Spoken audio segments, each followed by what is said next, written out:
Summer routines live or die by how easy they are. And honestly, if something takes too much effort, I'm out. That's why Groons is my go-to. It's my one daily pack of gummies covering my greens, vitamins, and minerals. Plus, it has 6 grams of prebiotic fiber, which is more than 2 cups of broccoli. No mixing powders, no giant pills, no hassle. I just rip open the pack and I'm done. They taste good and they make it easy to stay on top of my health, even when life gets busy. Save up to 52% with the code PODCAST at Groons.co. That's code PODCAST at GRUNS.co.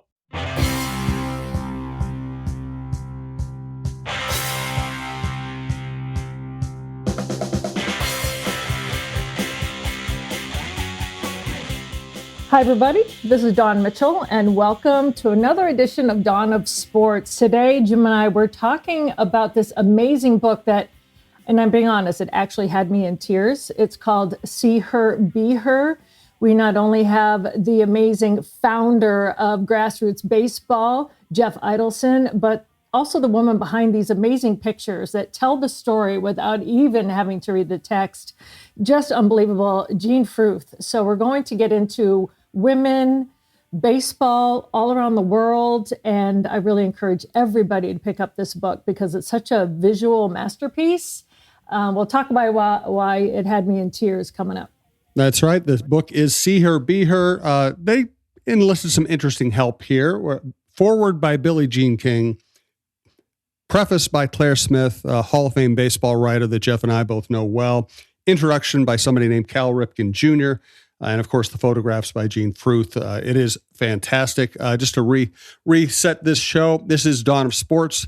This is one of our shows at talknorth.com. Best way to listen to this show or any show at the network. Please subscribe to your favorite podcast app. And we are coming to you from the Aquarius Home Services studio.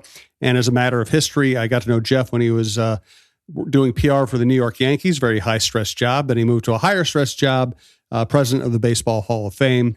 I got to know him then. It's been great to follow his career, and I'm really just so proud of him. And I don't know if proud is the right word. That sounds weird, but excited by what he's doing with his life and his time right now. Back to Dawn. Well, Jeff, you can say proud, right? Do you like that when someone says they're so proud of what you have done? Especially when it's someone like Jim Souhan. I mean, that makes me feel even more proud. So, no, it's totally fine. Yes, I've lived a charmed life. And when I was getting ready to leave the Hall of Fame, and Gene was getting ready to found Grassroots Baseball, it took me all of 2 seconds to say, yes, I'd like to hop on board and do that with you. So all is good. We'll forget the Yankees part. That's all I have to say. Being a lifelong Red Sox fan, now in Minnesota, I'm so sorry. But you left okay. Them. That's a problem.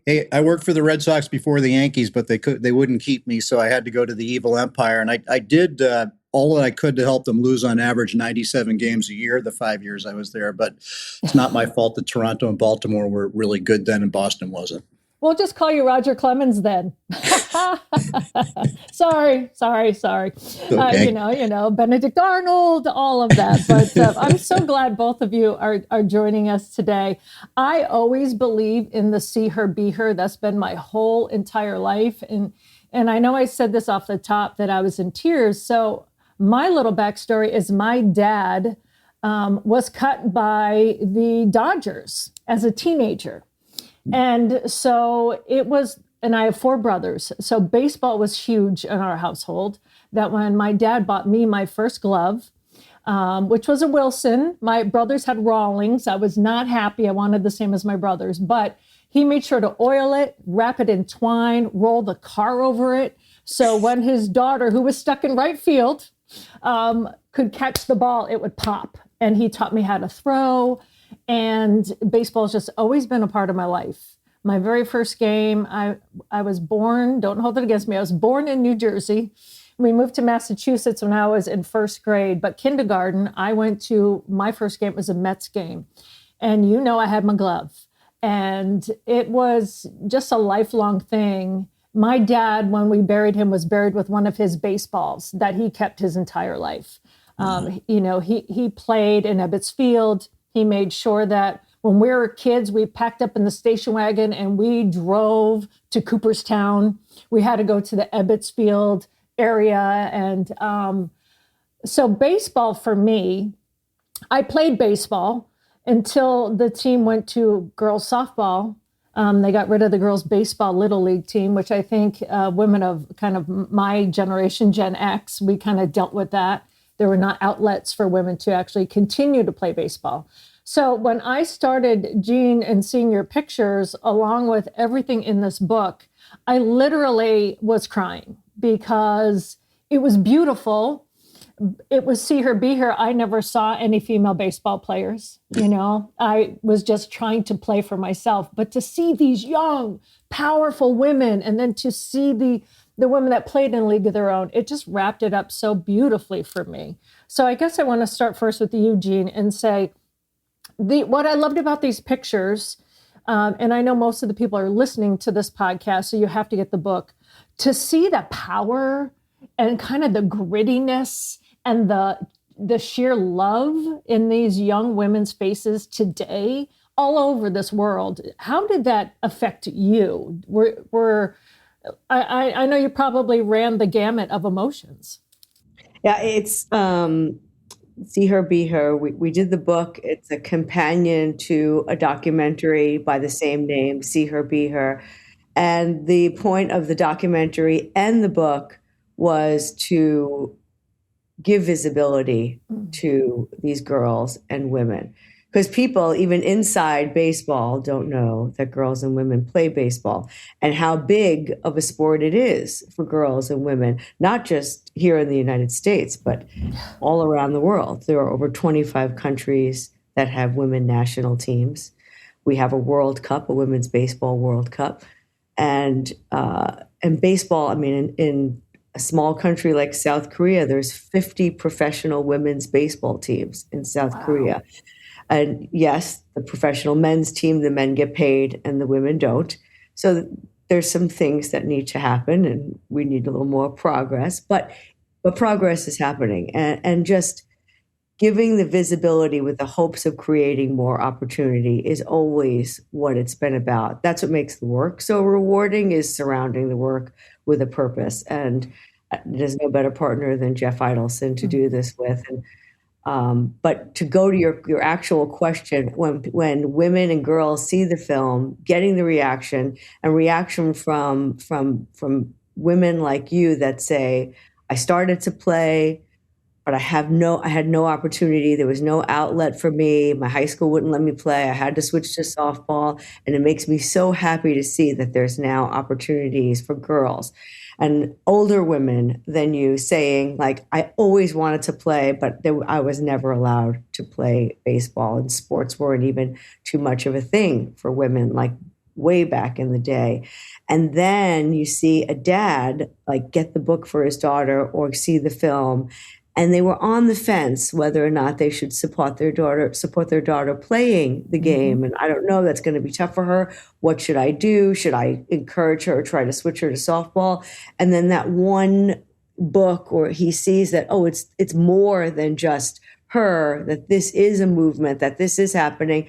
And then it makes him, it pushes him or gives him that little extra push to support his daughter in the game, and then and surround his daughter with support. So all of those things really just make it so worthwhile, and getting those comments like yours, Dawn. So I appreciate it.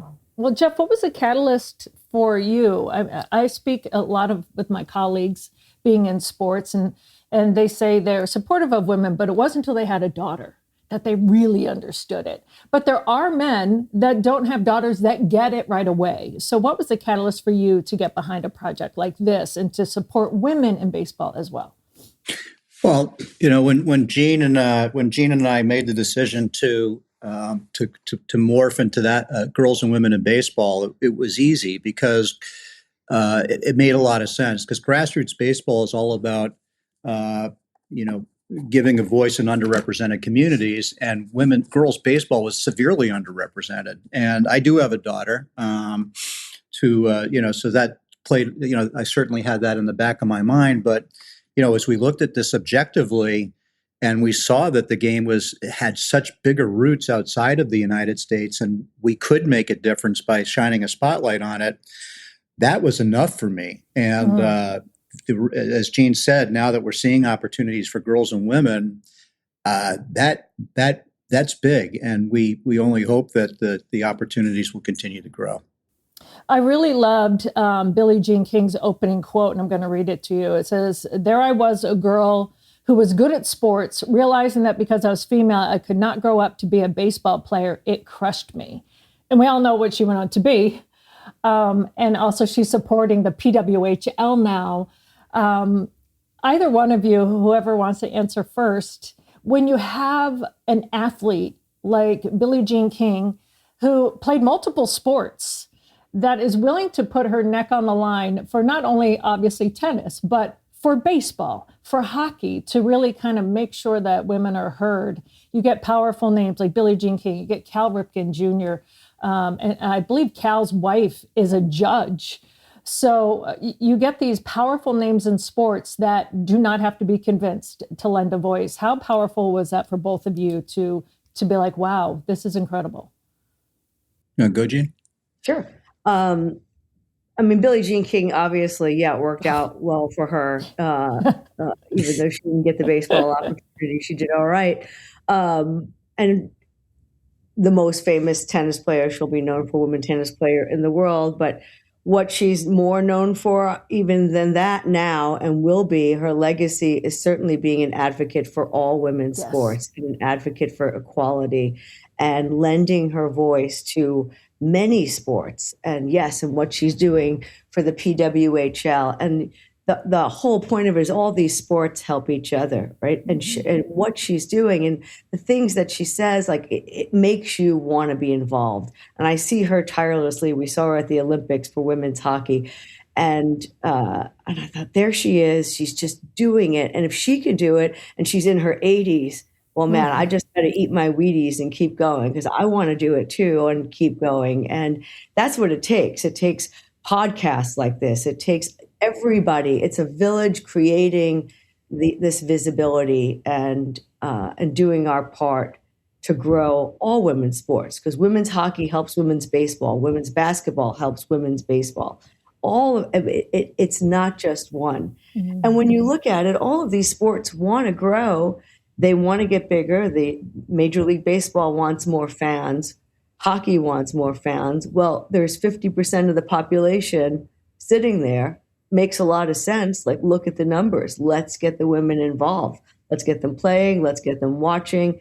It's a business that can grow. And when you look at it as an investment and a business, good things can happen. That's what the PWHL is doing. And it's, already paying off for them. They went from 6 teams to 8 teams. Of course, they had the success in the Olympics, which is not going to hurt. And they'll go to 10 teams or 12 teams. And all of this visibility, the Women's Olympics, women's hockey is going to help women's baseball. Is it going to be a slog and take time? Yes. But the door is opened and closed, and I believe the door will now stay open for women in baseball. And we're just going to see good things happen. We're really lucky here. We have the Minnesota Lynx. We have really good high school women's and girls athletics. We're right next to a Big Ten university that's invested in its women's athletics. We have the PAWHL team. We have the Minnesota Aurora, started by a friend of ours, Andre Yak, that has been kind of become a national story for semi-pro women's development soccer. We have a lot going on here. And in line with that, we are coming from the Aquarius Home Services studio. And here at TalkNorth.com, we just made a very significant hire. Our new vice president of business development is Tammy Henderson. You'll be hearing a lot about her and from her. And she also wants to grow our women's sports coverage and women's sports podcasts. So hopefully we'll see more as Tammy gets settled into her new job. And I'll give it back to Dawn. Jean, you said something really powerful earlier when, not that there weren't places, because we know that there wasn't any advancement for some women to take baseball to the next level, but the support there. And from fellow women, like my mom was a smart, independent woman, and wanted me to be the best I could. But when I said, I want to play on the boys team, I remember her line was, you're not going to be that girl. Which I think now, if my mom were still alive, she'd be like, I wish I said something different, but she didn't want me to rock the boat that way. And I was terrible terrible at softball. And people say, well, baseball and softball, my hands were so small. I could not catch a softball. For me, it was different. And at that time, I was a waif of a girl. I didn't have any power behind me to hit a softball. It was just different for me. So I ended up going into soccer, which turned into my sport. But it's hard to explain to people. It's not that my mom didn't support me, but back then, women didn't want to put the ripple into the water, so to speak. And now that is changing, it's shifting. So the moms are getting behind it. The dads are getting behind it. Have you seen that shift? Oh, for sure. I mean, it would be so great, of course, to see, and we're seeing the movement of all girls teams. Yeah. And that is just terrific. Baseball for All in the Bay Area, they have over 1,000 girls playing on all girls teams. And so when that opportunity is there, that's terrific too. But then you see the trailblazers of these girls playing on boys teams. And of course, it's difficult, especially as they get older, to stay in the game and to compete in the game. And it becomes, but possible. And that's the path. And sure, will we see a woman play Major League Baseball? Probably one day, but that's definitely not the point. The point is opportunity for all to play. Mm-hmm. If you were a boy, an 8-year-old boy, and you wanted to play Little League and you were absolutely awful, you had the chance to still play. Yeah. That was me. Have fun. Yeah. So, and that's right. So it's not just for this super athlete, Kelsey Whitmore, who gets to play in the minor leagues. How incredible for her. She gets to be at that level, but you should be able to play even if you're out there picking daisies and you want to be part of the team. So whatever, it's the opportunity from the ground up and having those opportunities and having more women's teams and more opportunity for girls to play on all girls teams. Not every girl can play on a boys team and is built that way. And sometimes there's isolation and things that happen. So it's a tougher road. So supporting it, your mom was also probably thinking about, what's that going to be like for Dawn? Yes. So there's all those things that she's thinking about and trying to make that decision. So it's a hard one. But the more we expand and the more things like your Minnesota Twins, who, have an all-girls, team in baseball now, supporting that, those kind of initiatives, and you hope somebody sees what they do and then someone else does it, and it's the grassroots movement. And it's happening. Progress is certainly being made. It's exciting. Yeah, I mean, Jeff, I'm sure in all of your dealings, you've either come in contact with or know of, like Eve Rosenbaum, there's so many other, Brooke Cooper, there's so many women that are now, on the executive side of baseball, really kind of making their imprint. What have you noticed in terms of changing the game that way in the front office, and also on coaching staffs now? Maybe someday we'll see a Kelsey Whitmore in the major leagues, but again, just like Jean said, that's not the point. The point is making it more visible for women and on every side, on the field, in the front office. Absolutely, Dawn. And it's a very good point. It's not just about playing the game, but it's being involved with the game. And if you love baseball, I mean, that's, like you, Jim, I was a horrible 8-year-old little leaguer, but I wanted a life in baseball. And because I was a guy, it was a lot easier for me to try to find that path. And so what you're seeing now, thankfully, it's taken quite some time, but you're starting to see those opportunities exist for women. So you have, in Detroit and in Baltimore, both groundskeepers head groundskeepers are women. You have all women broadcast crews now starting, trainers who are women, minor league coaches who are women, and in the front office. So, you're starting to see more of that, which is great in terms of providing opportunity. But as Jean said, it's also about trying to grow the fan base. And if you have women involved in baseball in all junctures, all you're doing is increasing your popularity of the sport as well. So to me, it's a win-win. It's a shame it's taken so long, but thankfully it's happening. Well, and Jim, just to speak to you, you wanted to be in it and you became a writer, right? And have that love for baseball still to this day. Yeah. Right. And I had tons of opportunities, and just to reiterate the point you've all made, I didn't have to be good at baseball to be able to play baseball, which led to me wanting to write about baseball. And women should have those opportunities. One quote I also want to read, and I love this, and Jean, I don't know if you played sports or not, but I'm assuming that you did. But if not, being around it, Justine Siegel, who founded Baseball for All, said, when girls play together, it's magical. They're so used to being the only girl, and suddenly they're part of a team. And I loved that because I had 4 brothers. So whenever we played in the backyard or in the street yelling car, I was already part of a team. But when I see my other friends who were girls that did not have that already, to see them first become a part of a team, they changed. Like the glow up, it was amazing. It's true. I mean, what she said, and when I was shooting the grassroots game and kids games, you'd see one girl on a little league team, and you'd get to the little league game, and they'd say, "Oh, there's a girl on the team. Oh, do you see the girl? Oh, get your camera ready. The girl's going to pitch next inning." Yeah. So it was kind of like that, and then when my first all girls baseball game, it was just right under the high school age, maybe like 13, 14 years old.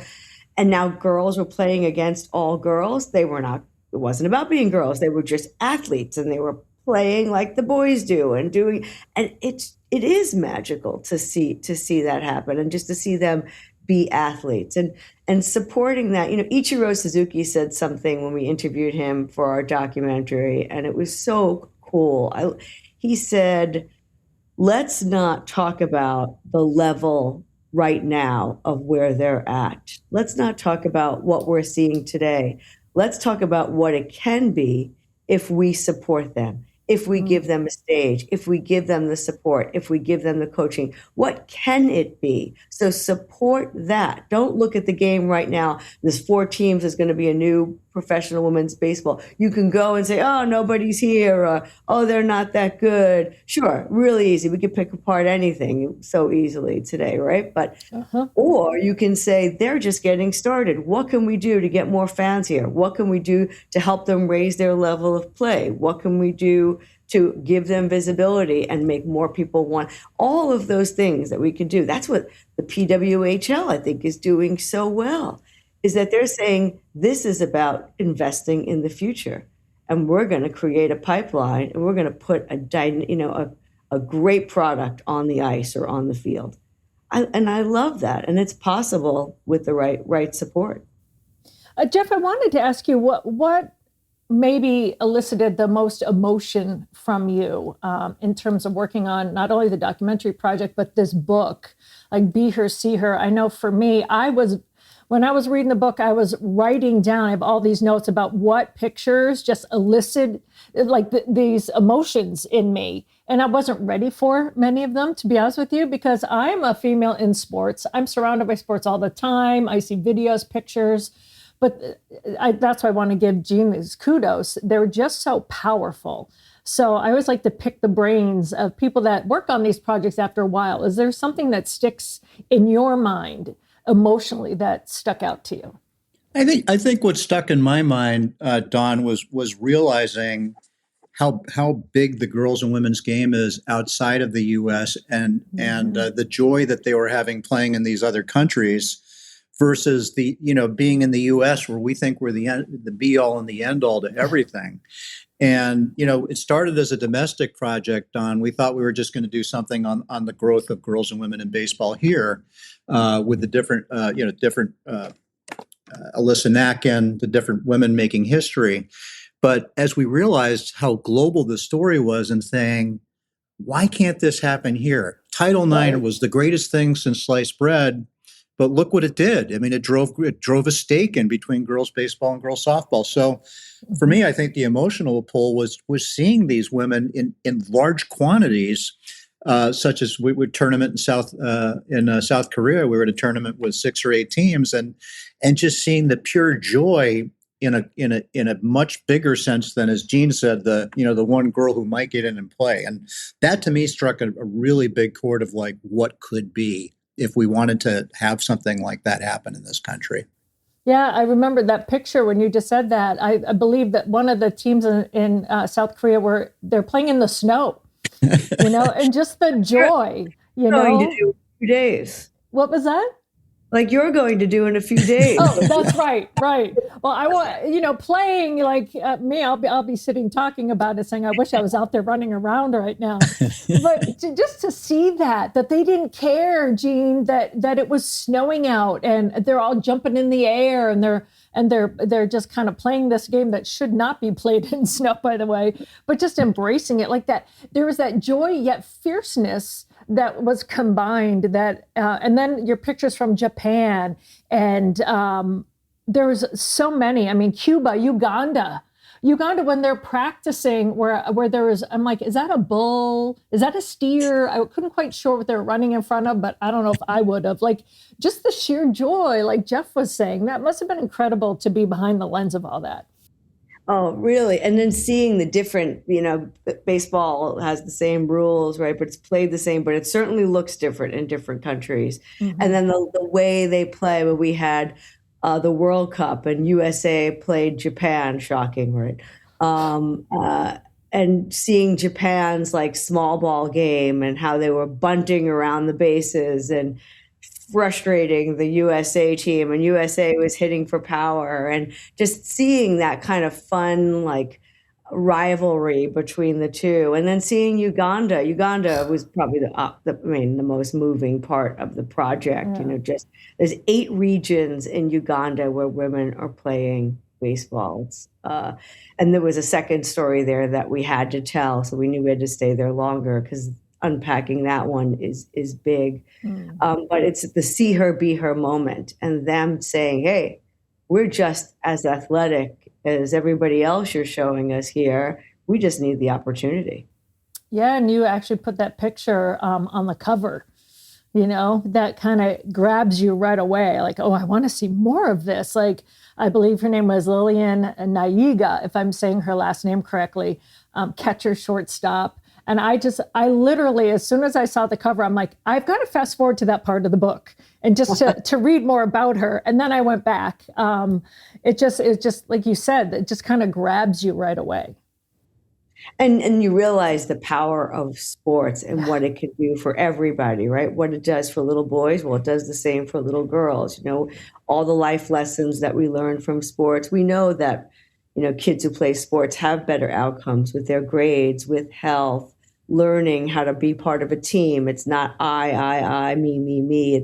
It's a team, and all of just everything that you learn. Well, and of course, those women in Uganda, what it's doing for them and keeping them in school. There's programs around the women's baseball there, and just so how much good it's doing for them in this grassroots level.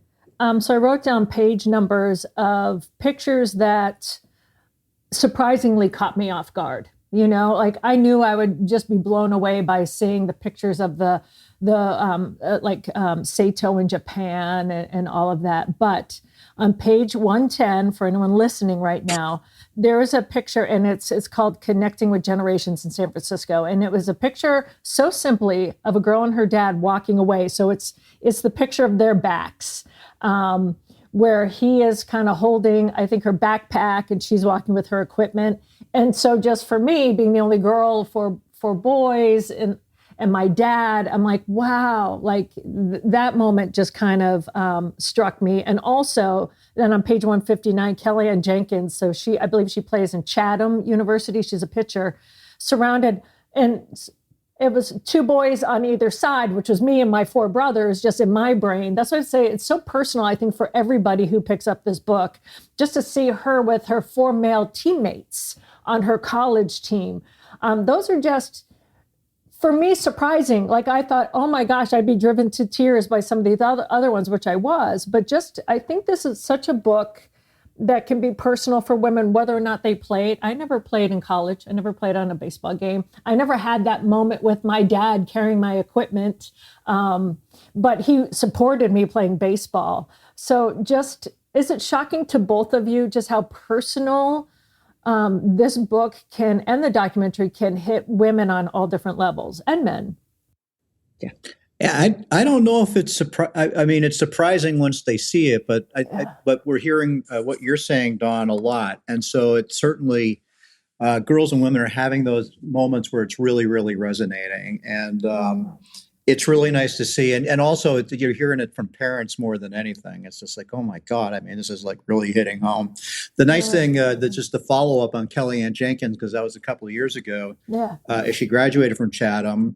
She is now the pitching coach at her high school for her high school boys team in Virginia.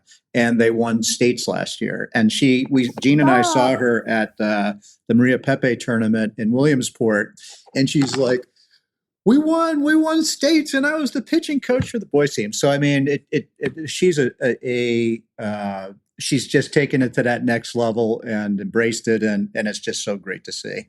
But and staying on her for a minute, it was her dad that supported her in high school, and without her dad, she wouldn't have stayed in the game because she was getting such pressure to switch to softball by her school. And her dad taught her how to throw a knuckleball to get her to stay in the game longer and compete. And she just mastered that knuckleball. We went, and then she continued on to college ball and played all the way through on her men's college team. And we were there for a doubleheader. She had the start for the second game, and she got the win. And it was so fun seeing her throw that knuckleball, knowing the story. And if her dad didn't support her at that moment to keep her in the game, she wouldn't be coaching right now and continuing her career in baseball. So it's pretty cool. Oh, that just brought up, so years and years ago when CBS had Major League Baseball, and I was on their traveling crew. So Jim Cott was our color commentator. And then for the first 2 years, it was Dick Stockton. And then it was Greg Gumbel. And just for a young girl, like literally in school and then right out of school, to travel with these greats and to be accepted. Like I was like their daughter almost. But one memory is to have these gifts, this luxury is Cecil Fielder, and I don't know why that's coming back, but son Prince was little, so we're going back a ways. He wanted to throw a ball just as a pregame, when it's that time before batting practice and people are just starting to trickle out on the field. That's a magical time for me, where I got to meet so many of these greats that I grew up watching. And so I remember, like, Greg Gumbel was just teasing me because I love him, and Greg was like, "Well, you can't throw with him because you throw like a girl." And he knew, like, with the wink in his eye, because that would kind of get that fire within me, right? I'd be like rolling up my sleeves like, oh yeah. And I felt like that 5-year-old girl again, like trying to prove the boys wrong. But so at first, like, he was in close. And I remember little Prince watching, and then he backed up and he's like, bring the heat, like bring it. And he was like, who taught you how to throw? And I said, my dad, and he's like, because you've got it. Like, it's not over. It was kind of more a little sidearm, but it was like just this pride of me beaming. And then Greg goes, I knew you could do it. I just wanted to spark it. And I go, I knew you were just kind of jabbing me. But just to have that kind of fun and to be like, okay, I'm going to back it up. Show me what you got. Show me what you got. And he's like, oh, I can tell you love baseball because you also played it. And I said, yes. And so that just sparks so many emotions there's so many women out there that are listening going, I've had that, oh yeah, I'll show you moment. And I saw those in the pictures. And I'm sure you both have experienced seeing women on different levels, even professionally, kind of like that little flicker in her eyes, like, oh yeah, all right, I'm going to bring the heat now. Yeah, it is. And seeing now, I mean, that was done in fun and in jest, yes, and with support. And that's just the cool thing now, is that the support is there. I mean, of course, there's always the haters. That's okay. I mean, it's with everything. But overall, just seeing so much more progress and so much more support, it's going to be great. It's just, and seeing all the other success in all the other women's sports. Yeah. That's tremendous, right? It's just in soccer, in basketball. I mean, when we interviewed Cal for the project, I said, so I'm curious. And it was right when the college basketball, women's college basketball was heating up a few years ago. It was, a big deal. Caitlin Clark, was the name. And so I go, I'm just curious, did you watch any of the women's basketball this year? And he goes, I'll have you know, I only watched the women's basketball this year. And then he threw out all the stats, and I mean, he definitely watched it more than I did. And he like threw me. I was like, oh, okay, yeah, it's the real deal. And him and his wife Laura, watched every minute of all that women's basketball, and he could tell you all about it and the numbers. And it was quite impressive to lead into our women in baseball conversation. How much he supports it. Well, to piggyback off that, Jeff, I think he tells in his forward, he talks about his sister Ellie, who was the best baseball player out of the whole group of them, and how he saw that she didn't really have a place to go. So that really affected him. Like, I always talk about my brothers, but my brothers were my biggest supporters in sports, so it's kind of cool to hear someone like Cal Ripken kind of say that story. Absolutely. And I mean, that's the beauty of the film is the input of the major leaguers, the stars who are supporting women's baseball, and to have that validation from players like Cal Ripken, Ichiro, who puts on, he stages a game every year in Tokyo against the girls' high school all-stars to give them a platform and to give them visibility. And he puts together his own team. He had Matsui and Daisuke Matsuzaka on it last year. Mm-hmm. To Jimmy Rollins, to Chano Park, to Ferguson Jenkins, to Tony Perez. They're all there to support. They believe in it. And, it's not that the girls and women should need it, but it certainly does help. Oh, it really does. Just the support and knowing that you belong in a different sense. You see the young boys now being like, well, one of my friend's sons, and Jim knows this, Natalie Darwitz, she's one of the most decorated female hockey players, and definitely on those front lines of kind of getting the visibility. She has sons, and when they first saw boys play, like, Mom, boys play hockey too? So just to have that pureness of like, well, yes, boys play too. Like, they were shocked. I mean, that's kind of cool. That's great. Well, I like that you said, knowing you belong. And I'm sure your early days of what you were doing, at moments, you probably could question that.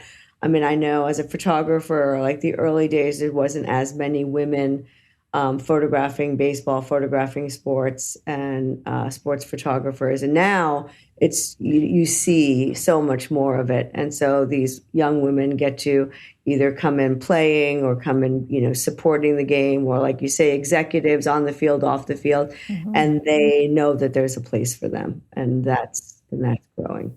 I think for me personally, one of the best lines, one of my mentors was Leslie Visser. And she said, she was the one encouraging me to go in front of the camera.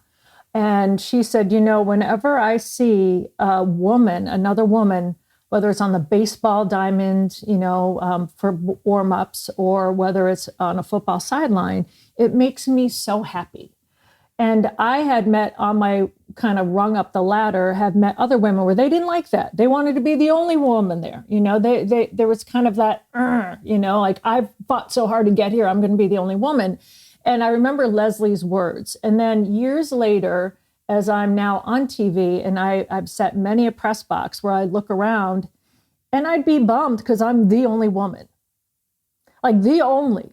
Unless you were going to go get some food, and maybe there was a woman in the cafeteria helping serve the food. And people say, well, you were used to that in your family with the brothers. And I said, yeah, but my brothers would always include women or young girls in the neighborhood to come play. And so I just, now I look around, and I look around press boxes everywhere I go. And I just hearken back to Leslie's words, like, I'm so happy when I see more women. And it was years ago, and one of my colleagues from a different station, and he's wonderful, said, hey, look over there. Are those the wives of some of the players up there in the back part of the press box? And I looked up and I went, no, that's CBS, NBC, and ABC from Chicago. That's the visiting. And he said, I'm such a jerk. I go, you're not. You're just not. I said, it's one of those rare times when all of the women that were awesome from the TV stations of the visiting team were in town. But he said, no, I'm better than that. And I love that reality that he automatically just thought, oh, who are those women's faces that look like they belong, but he didn't know who they are, had to be wives of some players. So I think that even good people are learning now that they just don't assume that anymore. Have you found that to be true? Oh, I mean, we go back to Tony Perez, who, I don't know, how old is Tony Perez, Jeff? Like 83, maybe 82. Okay. Yeah. And I wondered, I said, did you ever see a woman like playing sports when you grew up? And he goes, oh my God, absolutely not. I've never seen anything like that. We women were not, playing sports, and I never, and him like changing his mindset. I mean, at 83 years old and going, you know what? Like, yeah, I want to see this. I think I like it better this way. I am enjoying the evolution of this and want to be part of that. And that's like always harder, right? Somebody that age where, you grow up one way and you say, okay, women's play, especially in, a Latin culture, okay, you are in the kitchen, you are raising the children, and a very traditional, and that's what he grew up with. There's, nothing wrong with what he was thinking. It was completely his surrounding, but being able to evolve and saying, I'd like to see something different. I say, bravo to that. That's pretty cool. Yeah. Yeah, I can say that. Like when I said, if you think about it, when I said my dad, as a young teenager, was cut from the Brooklyn Dodgers, he was older.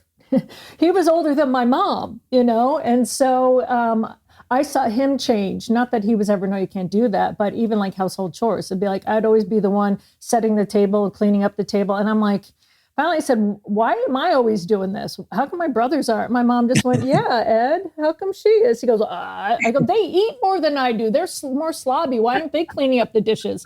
And my dad was like, well, they rake leaves and they do stuff in the yard. I'm like, I'll do that. I said, and my dad goes, well, okay. And then I remember when I was older, he's like, that song, he always loved that song, I Did It My Way, right? By Frank Sinatra. And he's like, this is kind of you, kid. And I said, my mom goes, you can change a guy from Brooklyn, an older guy from Brooklyn. You can change a lot of things. So, it is to see that change, just like it's see her, be her. If they don't see it, they don't know it. That's what I always say. It depends on what the age is. It doesn't mean that you can't teach an old dog new tricks. I taught my dad new tricks. So it can happen. So good. Well, before we let you go, I loved how the ending was with Maybelle Blair, who said, I want to see another league of our own. I want to see that come full around. For either of you, just in general, would you love to see from the documentary and this book? And also, I would love for people that are listening to know where they can actually go and see the documentary as well as get the book. But what is maybe your biggest takeaway from both of you? You want me to start or you want to start? Sure, Jeff. Okay. Yeah. I always defer to Jean Don. Oh, you're I think we're thrilled there's a women's professional baseball league. I mean, there's no secret about that. That's great, and excited to see where that goes. And I hope people give it a chance to grow.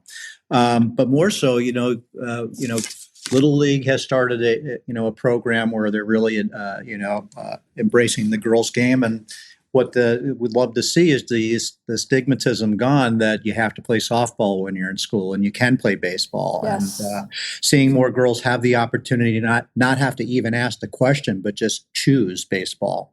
And then eventually you hope that you'll see teams start to develop in Little League so that girls can play with girls, and that pipeline can continue to grow. And for those that see the book and film that aren't baseball fans, we just hope it empowers them to do what they want to do and know that they can do what they want to do. Awesome.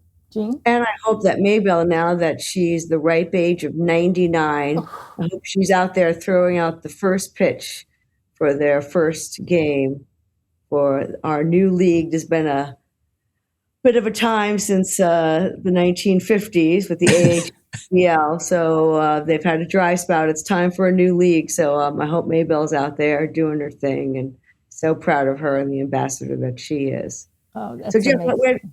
to get the book and the film. Yeah. So if the film is streaming on Amazon, so if you just have to go to Amazon and click on, type in "See Her Be Her" into Prime Video, and then on the book side, just our website, seeherbeher.org, seeherbeher.org. Pretty simple. You can order a copy of the book, and Gene will sign it, and you'll have an author signed copy delivered to your home.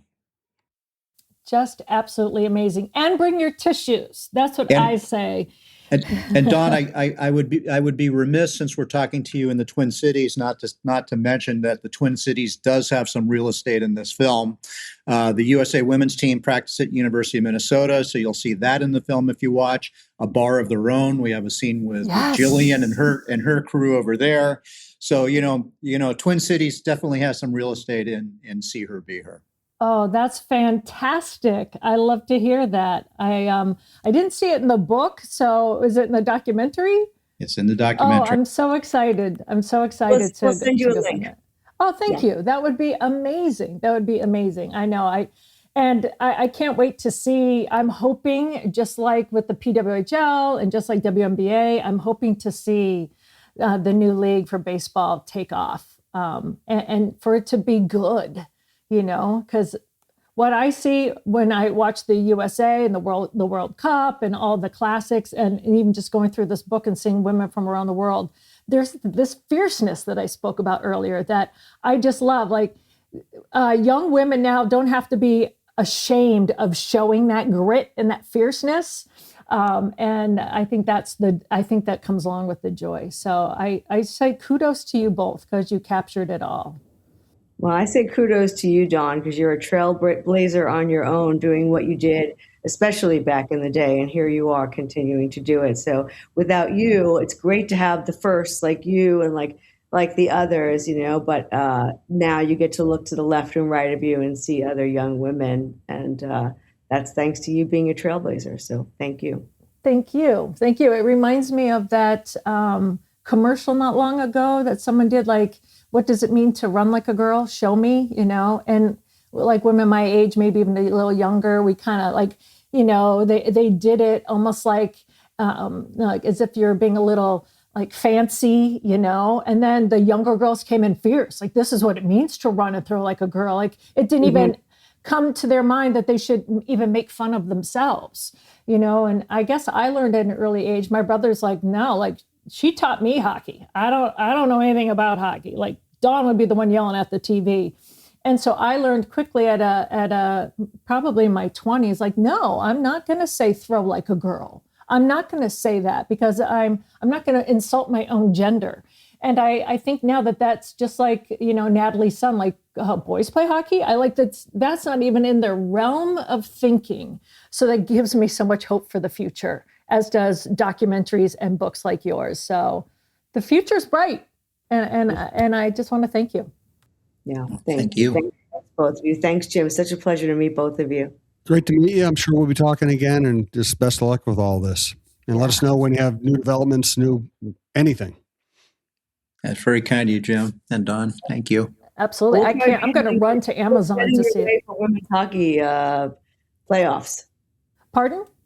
I'm assuming we're going to be heading your way for women's hockey playoffs. Good. With the Frost? Yeah. I think they're up there, aren't they, Jeff? I think third they're in place. third right now. Yeah. Yeah. All of you know. Yeah.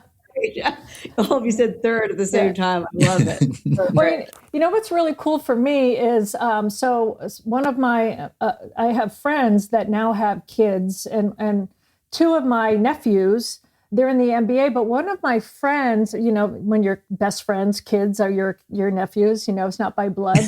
But one of my dear friends now, their daughter is in the PWHL. So like now I'm seeing my friends' daughters play pro. And that was such an overwhelming, again, a feeling I wasn't ready for. Like, oh my gosh. Yeah, Elle Harchie, who plays for the New York Siren, and I'm just like, Sirens, and I was like, we'll be seeing her next week. They're playing a game in Madison Square Garden. Yes, Saturday. Yes, so look for Elle Harchie, Hartje. Yep. Okay. So her dad Todd played minor league hockey. He actually wrote a book about so this is way back when Dave Letterman was still on the air, but he wrote a book called Behind the Red Line. So he went to Harvard, he played in the AHL, and they sent him over to Russia to play in the Soviet Elite League when it was still the Iron Curtain. And he wrote about his experience. And he's originally from Minnesota, but I met him in Boston because the guys on the Providence Bruins would call him Shakespeare because he wrote a book. And so that was my first story in TV I did. I met Todd and his new wife, Nikki. Well, now they have 4 kids. And so Todd wrote that book. Nikki was captain of the tennis team at Harvard. So she's fierce. She's a lawyer. She also was an agent. And just to see one of her 2 daughters now play pro hockey like her dad. And he's like, yeah, but I never made it to the NHL. She's in the PWHL. Like, she went higher than her dad. For me, that is just so cool to see. Yeah. So, and Jim, I don't think I ever got a better text than when Nightingale sent me a picture of Nikki hosting the trophy over her head first year for Minnesota. Yeah, that was great stuff. Yeah, very happy for Bobby. And Bobby Nightingale, for anybody who doesn't know, is our baseball writer at Star Tribune. I was the baseball writer back in the 90s. Bobby is fantastic. And and his he has an athletic family.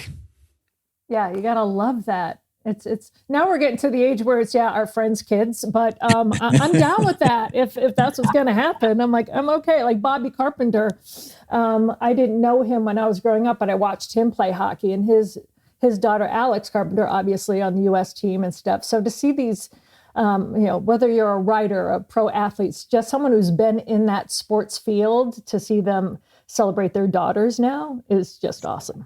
Amazing. Yes. So amazing. Peabody High School done. Peabody. Woo woo. I know my friends go, do you know people from Peabody? I'm like, you're not one of us. Well, thank you guys. I appreciate your time. I could talk to you all day about this kind of stuff. This is what fuels me. So I love it. You guys are awesome. Thanks, everybody. Thank you. Thanks, Jim. Thanks, Don.